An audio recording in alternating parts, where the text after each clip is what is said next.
Well, here we are today. Sara, Hi, nice to meet you. Welcome to ISHI 35. Thank you. Have you been having a great time? It's been a good trip, good visit. Yeah. Did you come here and do any presenting? I had 2 posters that I presented, one on each day.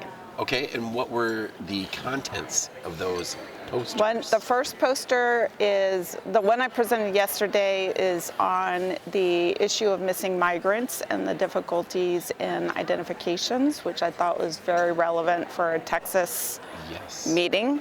So we had been studying this for years. In fact, we presented it in 2016. And so we wanted to update the ISHI audience on where things are now, where there are improvements, where there's step backwards, and ongoing challenges with identifications of migrants in the United States, and to make note that this is something that needs to be fixed and understood in the United States because the rest of the world is looking to the U.S. for solutions.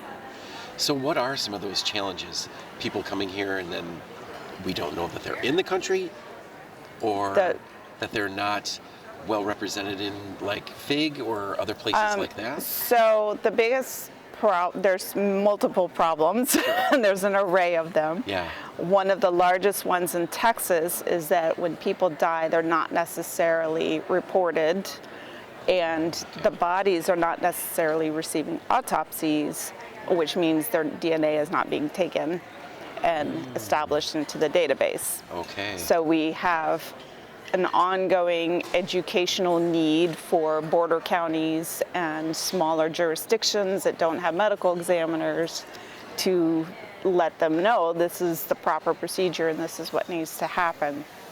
Once we have a body, there's not the funding to do a examination for a migrant who's likely died from dehydration, likely isn't a homicide. So who's going to fund this autopsy, especially when there's no medical examiner in the county at all? And then you can figure out how to get DNA taken in an autopsy. Where does the DNA data go? It goes into CODIS. Yep. Great. Now, how on earth are you going to get the family reference samples in? So 8 years ago when we talked about this, we said we need consular officials to be taking DNA samples. There's going to be better ways, and we worked with the FBI, and UNT established a humanitarian database, and these are good steps. But now we have people dying at the border. They're from Venezuela, from Haiti. They're not necessarily the Central American countries that they were 8 years ago. Right. So now these processes still are not working because they've been contextual for that moment rather than establishing a system that's going to be a global system, cooperative among different nations and outside of governmental entities to aid humanitarian identifications as opposed to criminal justice action. Yeah, so I know that there's CODIS, but is that an international database? No. Do other countries have a... Yes, and even Interpol uses a similar software to CODIS. Okay. So they are interchangeable. It's basically the same markers. Okay. So there are ways to connect, but the infrastructure isn't there to facilitate that. Which brings me to the other poster. Okay. The second poster is on the use of DNA data for global family reunification. So these are live individuals that have been separated, primarily children. And we have been trying to establish take disaster victim identification protocols and use those or adopt those to family reunification for children who have been separated due to disaster, immigration, or war. Yes. We proposed a way to do this in 2021. To aid the reunification of children that were separated at U.S. Mexico border. That was never adopted. There are still ongoing separations and children still who do not know where their parents are that would benefit from some sort of DNA database, not just one-to-one, like let's verify this is the right person, but a database. These are the parents missing their children. These are the children that were disappeared. Now we have a context in the Ukraine where children at the start of the conflict with Russia, 19,500 children were taken from Ukraine into Russia to be adopted or be put into boot camps to train them to be Russian soldiers. So these children, 19,500, have families. Some of them don't have moms and dads because they're in orphanages, but they definitely have genetic family members that are looking for them and wanting to get them back. But we do not have any infrastructure, and we have decades we might be looking at that these children will be separated. And we are trying to advocate for establishing a database of the parents and the families of the missing children so that could aid the reunification as swiftly as possible, whether it's next week if there's a raid on an orphanage in Russia and children are rescued, or 20 years from now when those children realize that they were Ukrainian and not Russian. Right. That seems almost insurmountable. I mean, that seems like such a big task. Yes. I can't even imagine all the agencies and the rules and everything that you'd have to go. But we have to start somewhere. Yeah. So this poster is not about the technical challenges, but rather the infrastructure challenges that the processes we have are for DVI. And some of those are too daunting for families that think that their children are alive. They don't have tattoos. They know where they are physically. So an intake process of a missing persons report is not necessarily appropriate, nor is it scalable for 20,000 children. Right. And 20,000 families. So we need to have a happy medium, but one doesn't exist. And we are researching and trying to understand what is the best way to do that? How do we take those best practices for DVI and adopt them?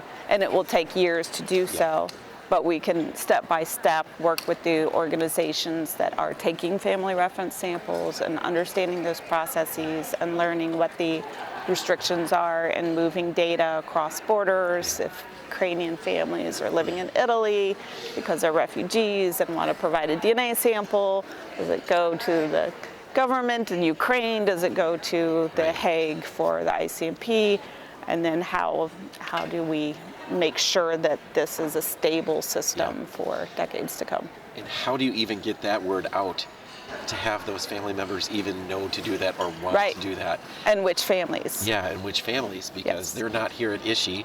No, they're not at ISHI. To be hearing about this.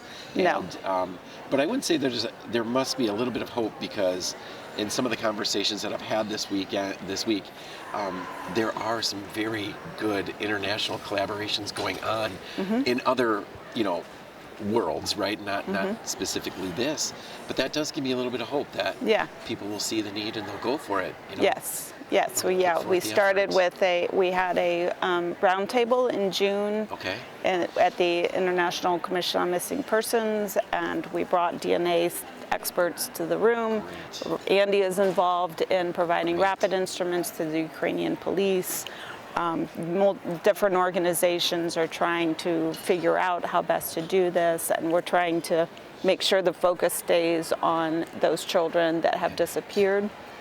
Most of the outreach efforts are on the missing children in general and missing people in general, and the efforts for the soldiers and the adults that are also dying and unidentified through this conflict. So we're trying to focus on those children and see if we can establish processes, and especially those 19,500, because their parents might be considered traitors. Their parents might not want to go to the Ukrainian authorities to report their missing children if they willingly let their children go to Moscow during the start of the conflict. So we are trying to establish a system that will aid all the people. And focusing on Ukraine only because this is a large context and a clear utility for a DNA database system that's applicable in the world. So we don't want to build something that's only for Ukraine. We want to build something that is useful for the next conflict where children disappear anywhere in the world, including in the United States. I love that you're very passionate about this. Where does that passion come from?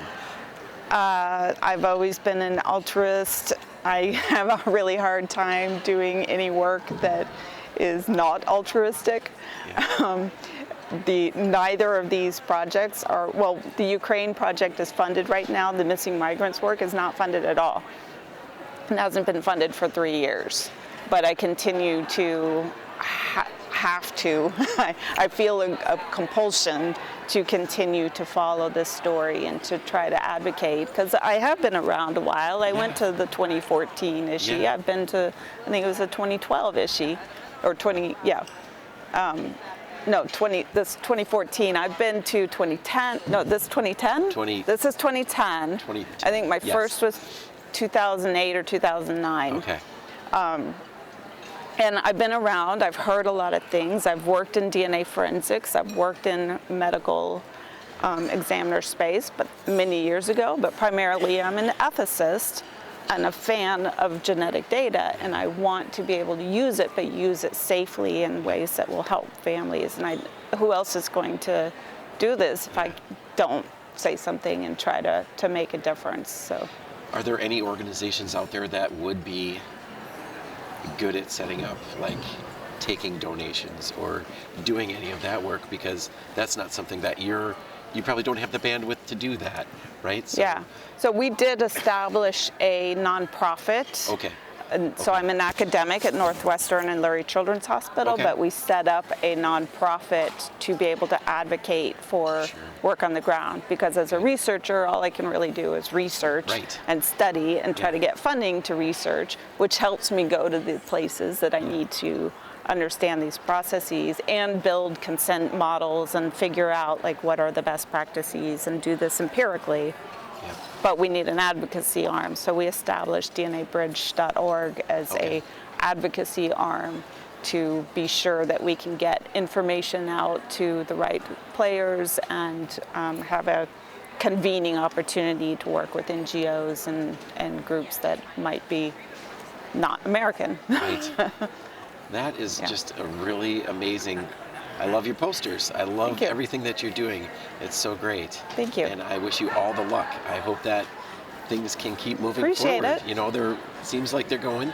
Yeah. I hope they can keep going. Check back in. I'll report when we have ISHI 36, some are you data. going to stop by there? I hope to be at ISHI 36, and in ISHI 37 we'll be 2 years into this project on Ukraine, and we'll have all the answers. Excellent. I'll check back in with you. And I wonder if we'll have any cricket situations in next Tampa. time. Wait, is it Tampa? Palm Beach next year. Palm Beach. Okay, and where's the following one? That I don't know. Okay, well, To be Palm Beach, I announced. think we'll have some crickets. Maybe. Well, thank you nice so to meet much, you. Sara.